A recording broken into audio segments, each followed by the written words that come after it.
Have you ever popped open a can of soda and just thought about what's really in it? I mean, beyond the sugar and the secret recipe. The main ingredient, right? Water.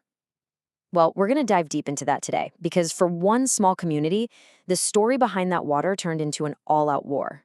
So I've got to ask you, what is the real cost of a soft drink? We see the price tag, a buck or two, no big deal. But what if the actual price was something you could never put on a label? You see, for the people of Plachamata, a small village in Kerala, India, the answer to that question was absolutely devastating. The cost for them was their water, their farms, their health. I mean, it cost them pretty much everything. And this is the story of how it all went down. Okay, so first up, a thirsty corporation arrives on the scene. To really get this, you have to picture Plachamata. It's a rural community, and life there has always moved to the rhythm of agriculture. Everything, and I mean everything, depended on the groundwater from their wells. And then, boom, the year 2000, that rhythm was completely shattered. A huge Coca-Cola bottling plant opens up shop. Now, it came with promises of jobs and development, but what it really brought was this: insatiable thirst that would change the region for good. And here's where the numbers just get mind-boggling. The plant started pulling up to 1 million liters of groundwater every single day. Just think about that for a second. 1 million liters sucked out of the very same underground sources the whole community needed to survive. An operation on that kind of scale? Well, it's bound to have consequences. And that brings us to what happened next, when the wells literally started running dry. For the people of Plachamata, the impact wasn't some abstract environmental report. It was their wells, right outside their homes, failing. Now, there's actually a technical name for this, and it's called over-abstraction. And really, it's a pretty simple idea when you break it down. It just means you're taking water out of the ground way, way faster than nature can ever hope to put it back in. And this lays it out perfectly. On one side, you've got nature's process, right? Slow, steady rain seeping down into the ground, refilling those aquifers over time. And on the other side, you've got these massive industrial pumps just going full throttle, 24/7. It was a race that nature was guaranteed to lose from the very beginning.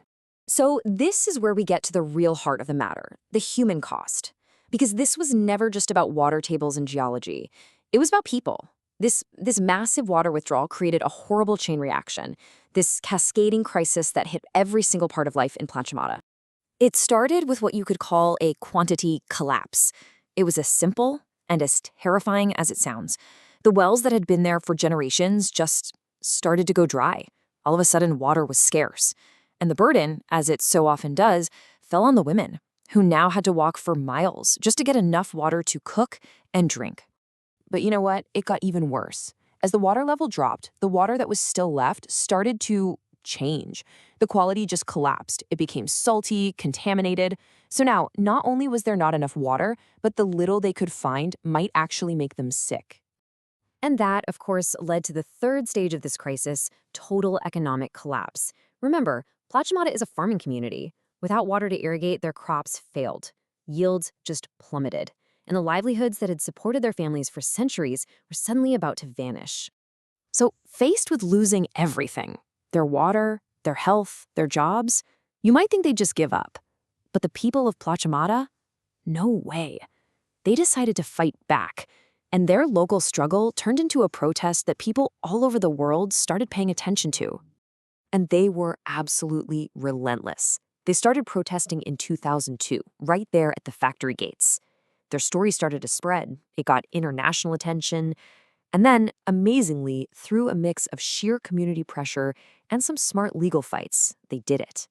In 2004, the plant was forced to shut its doors. And their whole argument was so clear, so direct. They just said, look, a multinational corporation was exploiting local water resources at the expense of the community.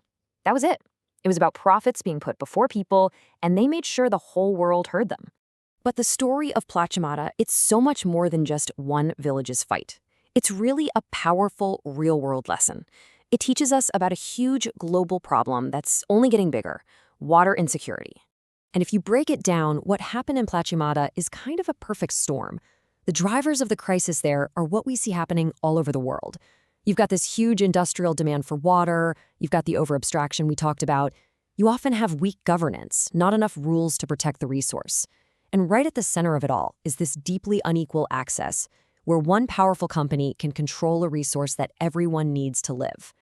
At the end of the day, this whole story forces us to think about something called water justice. And it makes us ask some really tough questions, like who should get to control a community's most vital resource? Is water just another product to be bought and sold, or is it a basic human right? And that leaves us with this one final, really critical question.